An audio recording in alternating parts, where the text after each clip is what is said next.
नमस्कार, मेरा नाम राघव है और आप पॉलिटिक्स देख रहे हैं। आज न्यूज़ रूम चर्चा का विषय है कि क्या राम मांसाहारी थे या शाकाहारी थे। असल में मुद्दा शुरू कहाँ से हुआ, पहले उस पर भी बात कर ली जाए। मुद्दा शुरू हुआ बीजेपी विधायक महाराष्ट्र के राम कदम। उनका एक बयान आया कि महाराष्ट्र में 22 जनवरी को, जिस दिन राम मंदिर का उद्घाटन होना है, एक दिन के लिए शराब और मांस पर बैन लगा दिया जाए। इसके बाद इस मामले ने तूल पकड़ा और तमाम तरह के बयान आने शुरू हो गए। उसमें से एक एनसीपी के विधायक हैं, नेता हैं, जिनका नाम है जितेंद्र आव्हाड।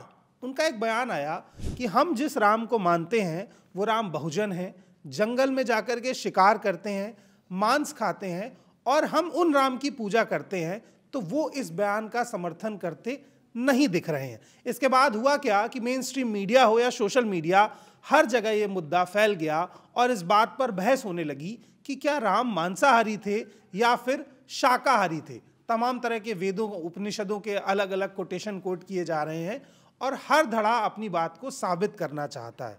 लेकिन हमारे साथ अनमोल हैं, जो अभी अयोध्या होकर आए हैं। राम मंदिर के विकास की आड़ में जो घर टूटे हैं, जो लोग बेघर हो गए हैं, जिनकी थाली से खाना गायब हुआ है, उन पर सवाल नहीं है। लेकिन आज से कई हजार साल पहले राम की थाली में क्या था, इसको लेकर के सवाल बना हुआ है। हमारे साथ नीरज जी हैं, अनमोल हैं, आज इसी मसले पर चर्चा होगी। पहला सवाल मैं ये लेना चाहता हूं कि अगर एक ऐसा स्टेटमेंट आता है जिसमें बीजेपी के विधायक सिर्फ एक दिन के बैन की मांग करते हैं, तो क्या ये इतना बड़ा विषय है कि इसको लेकर के पूरा विपक्ष से मुद्दा बनाए? एक दिन बैन से क्या चला जाएगा? देखिए, एक दिन बैन जो हमेशा ना परसेप्शन का खेल होता है राजनीति। आप एक दिन बैन करना क्यों चाहते हैं? राम के आधार पे आपका ये कहना है कि राम जो है वो शाकाहारी थे, इसलिए हम एक दिन का बैन लगा रहे हैं। लेकिन बैन के पीछे या मांसाहार के पीछे जो लगातार डिबेट चल रहा है हमारे समाज में, उसका कारण ये है कि अल्पसंख्यक जो हैं उनको डराया जाए, उनको ये समझाया जाए कि भाई तुम जो हो ना वो पहली पंक्ति के नागरिक नहीं हो। ये बात आपको मानना पड़ेगा कि स्टीरियोटाइप है कि जो अल्पसंख्यक है वो नॉनवेज खाते हैं और जो बहुसंख्यक है, हिंदू समुदाय है, वो नॉनवेज नहीं खाता है। लेकिन मैं एक आंकड़ा कोट करना चाहूँगा Raghav. National family health survey का एक डाटा आया था। 16 राज्य जो हैं हमारे देश के, उसमें 90% से ज़्यादा लोग मांसाहारी हैं। 4 राज्य या केंद्र शासित प्रदेश जो हैं उसमें 75 से 90% लोग मांसाहारी हैं और 5 राज्य या यूनियन टेरिटरी जो है उसमें 50 से 75% लोग मांसाहारी हैं। इसका मतलब मांसाहार हमारे देश में एक स्वाभाविक, एक नेचुरल आहार है, नेचुरल भोजन है। लेकिन आप मांसाहार पर पाबंदी या मांसाहार के खिलाफ बोलकर लगातार अल्पसंख्यक समुदाय को टारगेट करने का या एक ये परसेप्शन क्रिएट करने का कि देखो भाई अल्पसंख्यक मांस खाते हैं और हम मांस को बैन कर देंगे, हम मांस नहीं खाने देंगे, इस तरह के माहौल को आप क्रिएट करना चाहते हैं। सिंबॉलिज्म है और प्रतीकात्मकता है। इस प्रतीकात्मकता का विरोध भी होना ही चाहिए, नहीं तो चीज़ें तो स्टैब्लिश हो जाएंगी। हमने बचपन में पढ़ी है ना कहानी, बूंद बूंद से घड़ा भरता है। तो इस तरीके के जो एस्टेब्लिशमेंट हैं, एक दिन का बैन क्यों लगे? कोई लॉजिकल रीज़न है आपके पास? कोई आर्ग्यूमेंट है? आर्ग्यूमेंट है नहीं, लॉजिकल रीज़न है नहीं, आप बैन की बात कर रहे हैं। तो ये नहीं चलता है और ऐसा नहीं होना चाहिए। प्रतीकात्मक बात है, प्रतीकात्मक विरोध होना चाहिए। जो आपका सवाल है उसका जवाब मेरे साथ। मुझे लगता है कि एक कॉमन थॉट है। कॉमन थॉट ये है कि हमारे जितने भी आराध्य हैं, भगवान हैं, वो मांस नहीं खाते हैं और मदिरा का सेवन नहीं करते हैं। मैं समुद्र मंथन की कहानी पढ़ता हूँ तो वहाँ पर भी दिखता है कि असुरों को शराब पिलाई गई और उसके नशे में उनको धोखे में रख के देवताओं ने अमृत पान किया, उन्होंने शराब नहीं पी। 80 से 90% धड़ा इस बात से सहमत है। विपक्ष के ये बयान कहीं ना कहीं क्या उनके वोट बैंक को डैमेज करते हैं? पिछले 8-9 साल का आप एक पूरा रोड मैप देखें कि कोई धार्मिक बयान आता है, विपक्ष उसके विरोध में जाता है और फिर वहां से वोट बैंक का ग्राफ डाउन जाता है और एक विक्टिम कार्ड खेला जाता है कि ये हिंदुत्व की जो मानसिकता है, विपक्ष उसके खिलाफ है। क्या ऐसे बयान कहीं ना कहीं 24 के इलेक्शन में फिर से जो हिंदू वोट बैंक है, बीजेपी ने जिस कास्ट को तोड़ करके, ओबीसी को तोड़ करके एक नया वोट बैंक गढ़ा है और ये 70 साल में पहली बार हुआ है कि आपका एक वोट बैंक हिंदू है, एक वोट बैंक है वो मुस्लिम है, क्या वो पूरा विपक्ष के खिलाफ नहीं चला जाएगा? इलेक्टोरल फाइट की आप बात कर रहे हैं। इलेक्टोरल फाइट में बहुत सारे फैक्टर्स हैं जो काम आते हैं। प्रधानमंत्री मोदी ने एक बार कहा था कपड़ों से पहचानो, है ना? मैं कहता हूँ नाम से तो पहचाने ही जा सकते हैं। आपका नाम राघव है, मेरा नाम नीरज है, अनमोल चर्चा में होंगे, अनमोल का नाम अनमोल है। हम तीनों हिंदू हैं। जिन लोगों का बयान आया है वो नाम से दिखता है कि वो लोग हिंदू हैं। क्या किसी मुसलमान ने इसके बारे में सवाल उठाया है? नहीं उठाया है, लगातार हिंदुओं ने सवाल उठाया है। हमारा संविधान ये कहता है कि हमको वैज्ञानिकता, प्रामाणिकता और जो तथ्यपरकता है उसको बढ़ावा देना चाहिए, उसको पुश करना चाहिए। भाई एयरपोर्ट जब बनता है अयोध्या में, नाम वाल्मीकि के ऊपर रखा जाता है। प्रधानमंत्री मोदी कहते हैं कि वाल्मीकि का जो रामायण है वो ज्ञान का मार्ग है जो हमको राम से जोड़ता है। तो आप वाल्मीकि रामायण की बात तो मानिएगा। और वाल्मीकि रामायण में ये जो लिखा हुआ है उसके आधार पे राम, लक्ष्मण और सीता जब वो वनवास में थे तब नदी किनारे मांस पकाया करते थे, खाया करते थे। ये वाल्मीकि रामायण में उद्धृत है। भाई आपने अपने हिसाब से आदर्श गढ़ लिए और उस आदर्श के हिसाब से आप कोई चीज़ प्रोपेगेट करने लगे, उससे वो सही नहीं हो जाती है। इतिहासकार हैं जो खान पान के इतिहास पे लिखती रहती हैं, नयनज्योत लाहिड़ी, उन्होंने लिखा है कि वैदिक काल में 50 जानवरों की सूची थी जिन जानवरों को बलि देने योग्य और संभवतः खाने योग्य बताया गया था। तो इतिहास ऐसे ही चलता है। और सभ्यता का विकास, जब मानवीय सभ्यता का विकास हुआ था तो हम इस तरह से किसी बिल्डिंग में, किसी इमारत में कुर्सियों पर तो बैठे नहीं थे, पत्ते पहनते थे, नंगे भी रहते होंगे, वनों में भटकते थे, कंदमूल खाते थे, जो जानवर मिल जाता था उसको खा लेते थे। तो ह्यूमन सिविलाइजेशन जो है, मानवीय सभ्यता जो है, मांस उसका स्वाभाविक भोजन है। और आप रामायण की अगर हम बात करें, राम के आदर्शों के, राम के जीवन की बात करें, सैकड़ों संस्करण मिलते हैं और सबके अपने अपने राम हैं। राम को किसी एक डेफिनेशन में आप गढ़ नहीं सकते, उनको बाउंड्री में सीमित नहीं कर सकते। लेकिन राजनीति, इलेक्टोरल बैटल की आपने बात की, जब बात इलेक्टोरल आती है तो सब लोग अपनी बाउंड्री तय करते हैं, उस बाउंड्री में गढ़ देना चाहते हैं अपने अपने भगवानों को, ठीक है, ताकि एक परसेप्शन क्रिएट कर सके सोसाइटी के अंदर। हमारे साथ अनमोल भी हैं, हमारी टीम का हिस्सा हैं। अनमोल पिछले कुछ दिनों से अयोध्या में थे और अयोध्या में जो भव्य उत्सव चल रहा है, उत्सव का एक दूसरा पहलू भी है। वो पहलू है कि जब भी विकास होता है तो गांव उजाड़े जाते हैं, गलियां तोड़ी जाती हैं, घर गिरते हैं, उनकी खबर आप तक नहीं पहुंचती है। अनमोल अयोध्या में 6-7 दिन रहे हैं। अनमोल ने देखा है कि किस तरह से राम मंदिर के निर्माण और विकास की एक दूसरी पटरी पर कुछ घर गिराए गए हैं, कुछ लोगों को सड़क पर ला दिया गया है और कुछ लोगों की थाली का खाना छिन गया है। अगर आज मेन स्ट्रीम मीडिया इस चीज़ पर बहस कर रहा है कि राम की थाली में क्या था, तो अयोध्या में जिन लोगों का घर और खाना छिना है उस पर मेन स्ट्रीम में बहस क्यों नहीं है? अनमोल, वहाँ कैसे हालात हैं और इस सब चीज़ को आप कैसे देखते हैं? उसको आप दो नज़रिए से देख सकते हैं। जैसे अगर आप अयोध्या जाते हैं तो आपको पहले दिन अगर आप जाएंगे वहाँ पर, तो अयोध्या का जो पूरा एक, अभी आज के वर्ड में उसको वाइब कहा जाता है, कि जो वाइब है, पूरा एनवायरनमेंट है अयोध्या का, वो बिल्कुल बदला हुआ है। आपको लगेगा कि यहाँ सब कुछ अच्छा है। लेकिन आप जिस दुकान पे चाय पी रहे हैं रोड किनारे, उससे भी 2 मिनट आप बात करें तो पता चलेगा कि उसकी पक्की दुकान थी पहले उसी रोड पे कहीं, अभी वहाँ वो पटरी लगा रहा है।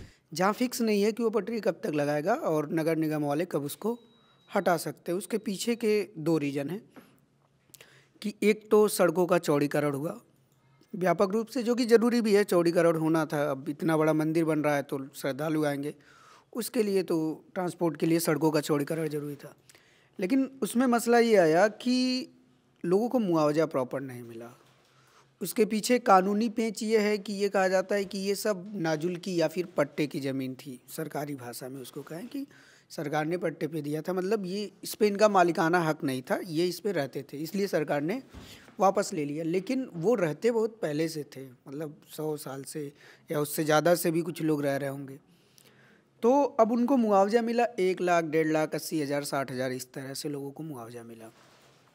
उसके बाद उस मुआवजा उन्होंने ले लिया। अब फिर दोबारा उनको दुकान लेनी थी, तो जो दुकान वो लेने जा रहे हैं फिर से, जो दुकान एमसीडी की तरफ से बनी या बाकी लोग की तरफ से बनी, उसका वहाँ के लोकल लैंग्वेज में उसको पगड़ी बोलते हैं, जो सिक्योरिटी अमाउंट है। सिक्योरिटी अमाउंट उसका 28 लाख है, 26 लाख है, 30 लाख है। तो जिसको मुआवजा ही 1-1.5 लाख मिला है, वो 28 लाख का सिक्योरिटी अमाउंट कैसे भरेगा? तो दुकान खोल ही नहीं पाएगा। तो जाहिर सी बात है 28 लाख जो भरेगा वो अयोध्या के बाहर का कहीं होगा या अयोध्या का ही होगा, तो वो बहुत संपन्न होगा, जिसके पास इतना पैसा होगा वो जाके वहाँ खोल सकता है।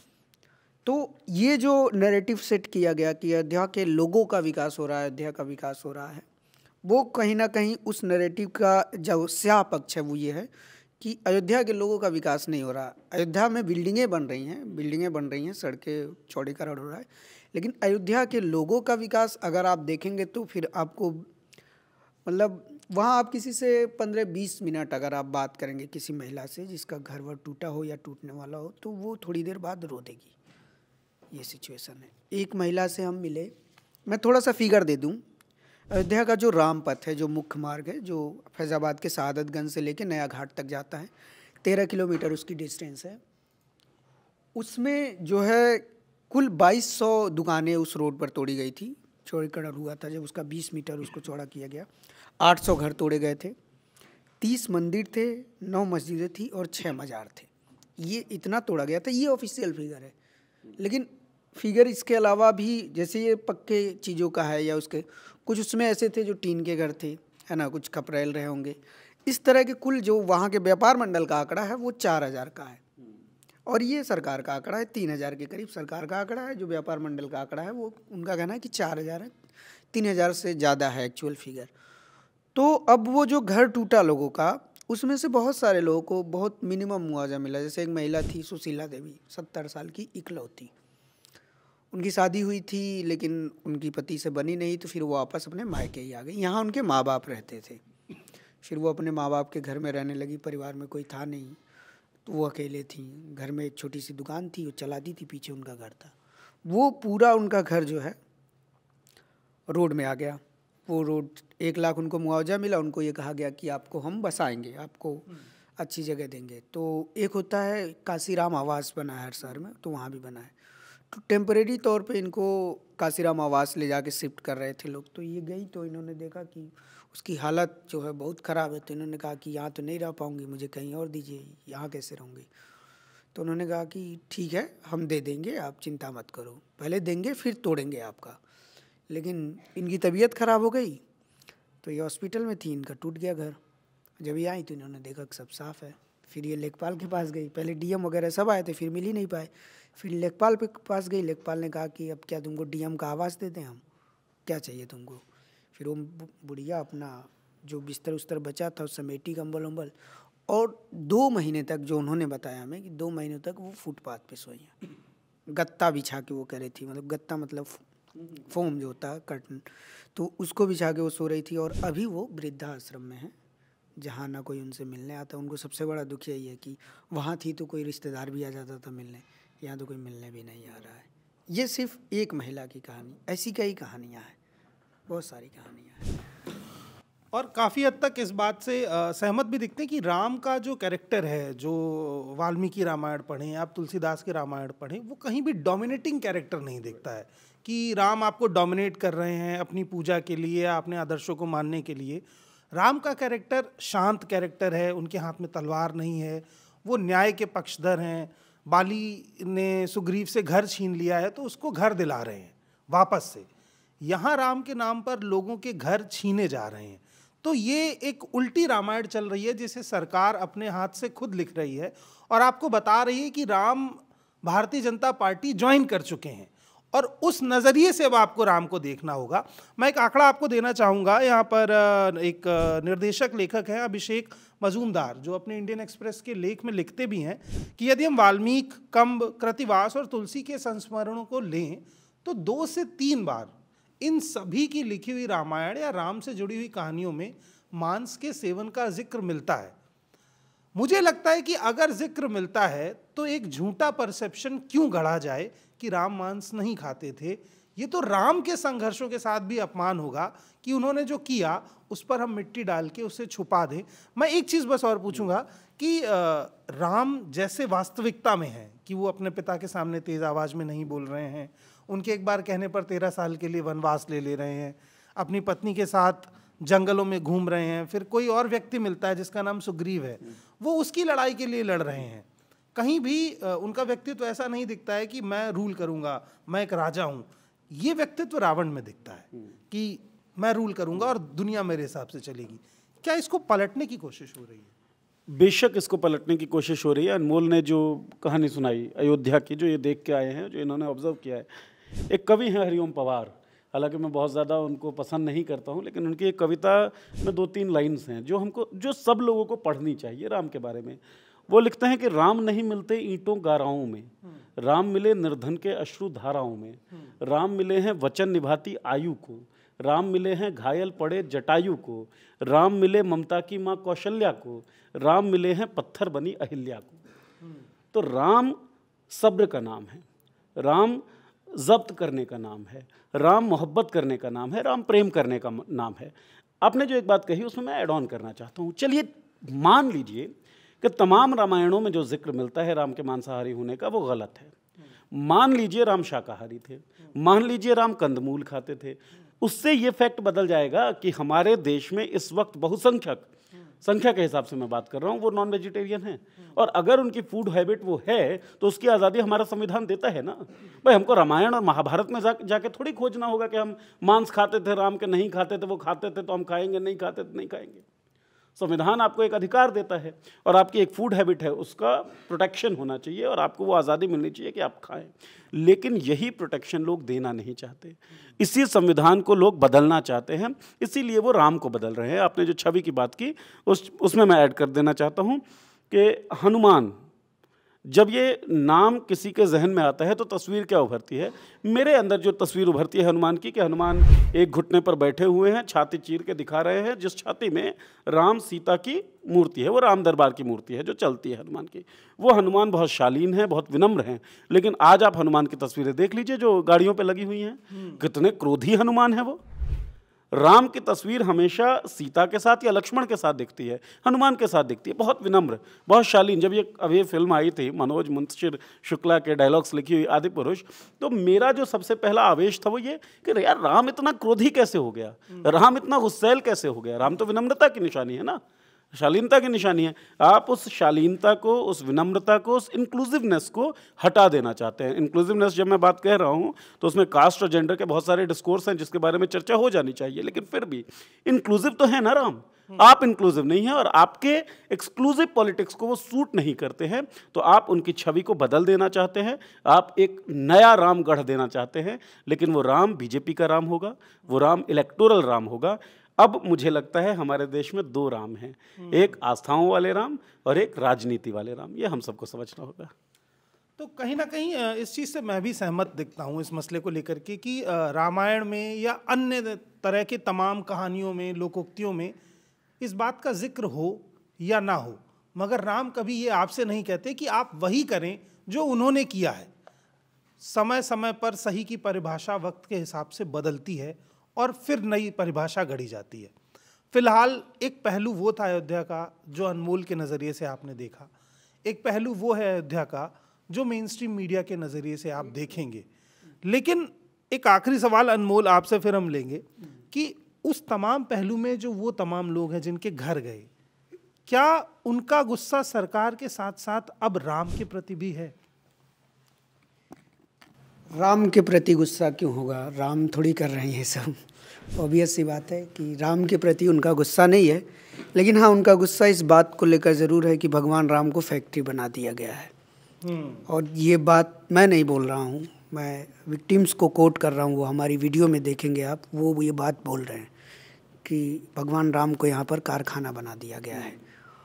और आप ज़रा एक बात की कल्पना कीजिए कि राम का जब भी जिक्र आता है तो मैं बहुत ज़्यादा, मतलब मैंने तो रामायण में देखी है, मैंने रामायण पढ़ा नहीं है, किताबी अनुभव नहीं है मुझको, तो उसमें रामायण जब आता था तो हम लोग देखते थे, घर पे टीवी पे आता था, तो उसमें सबरी का जो जिक्र है, जैसे राम जाते हैं, तो अभी भी ये गाना भी चल रहा है कि मेरी झोपड़ी के भाग आज खुल जाएंगे, राम आएंगे। तो मतलब एक झोपड़ी वाला भी उनके वेलकम के लिए तैयार है। मतलब राम की वो स्वीकारिता है ज़मीन तक, लोगों के दिलों में, कि अगर कोई झोपड़ी में है राम आ रहे हैं तो उसके भी भाग वो सोच रहा है कि ये भी उस दिन महल जैसा हो जाएगा जिस दिन राम आ जाएंगे। तो वो जो स्वीकारिता है लोगों के दिलों तक, तय तक, कि एक महल वाले से लेकर झोपड़ी वाले तक, उसी के कॉन्टेक्स्ट में एक बात आप समझने की कोशिश कीजिएगा कि वहाँ पे एक समुदाय है, ठीक है, जो राम मंदिर से ठीक 200 मीटर आप नीचे जाएंगे तो वो समुदाय है, दलित समुदाय कम्युनिटी है, सैनी समुदाय है। और ये लोग क्या करते हैं कि फूल की खेती करते हैं वहाँ पे, चमेली का फूल, बाकी फूल, उन फूलों की जो माला बनती थी वो हनुमानगढ़ी, राम मंदिर और इन सब जगहों पे आती थी कंटिन्यूअस। इवन जब विवाद हुआ था तब भी जो मालाएं गई थी वो यहीं से गई थी और रेगुलर इनके हाथों की मालाएं बजरंगबली को और भगवान राम को चढ़ती थी। तो जिस ज़मीन पे ये खेती करते थे उस ज़मीन पर अभी टेंट सिटी बना दिया गया, उस पूरी ज़मीन को रौंद दिया गया फूलों सहित। वो जिक्र करते हैं कि एक दिन ऐसे अचानक हुआ कि प्रशासन आया बुलडोजर लेके, सबसे पहले दीवार खड़ी की, दीवार खड़ी करके सारे फूल रौंद दिए। ठीक है, वो सब कुछ रौंद दिया गया और 60 लोग करीब वहाँ पे उस ज़मीन पे डिपेंडेंट थे पीढ़ियों से। वो फूलों की खेती करते थे, फूल बेचते थे, उनके घर का गुजारा चलता था। अचानक से वो सारे लोग बेरोजगार हो गए, मजदूरी। मतलब एक तरफ ये भी बात आती है कि प्रधानमंत्री स्वरोजगार को प्रमोट कर रहे हैं और जिनका स्वरोजगार है उनको मजदूर बनाने पर मजबूर किया जा रहा है। तो वो टेंट सिटी क्यों बना? टेंट सिटी, और वो लग्जरी टेंट सिटी है, नॉर्मल टेंट सिटी नहीं है। मतलब 2 दिन रहना पड़े तो 10,000 15,000 उसका कॉस्ट है। तो नॉर्मल आदमी के लिए 10-15 हज़ार एक दिन का कोई जाएगा अगर भगवान की दर्शन करने जा रहा है तो वो नहीं रहेगा। तो वो बहुत ही लग्जरी लोगों के लिए है। और वो लोकेशन इसलिए चुना गया क्योंकि वो सरयू के तट पर है कि कोई आए तो उसे नदी के किनारे का भी फील हो जाए। 200 मीटर पे राम टेम्पल है और लग्जरी पूरा एकदम सारी सुविधाएं। हाँ, रिवर व्यू, हाँ, कैंपिंग साइट बना दिया एकदम प्रॉपर। लेकिन कीमत क्या है उसकी? आप गाना तो चला रहे हैं, मेरी झोपड़ी के भाग आज खुल जाएंगे, और जो झोपड़ी में रहने वाले उस पर डिपेंड थे तो उनके भाग की तो आपने लंका लगा दी।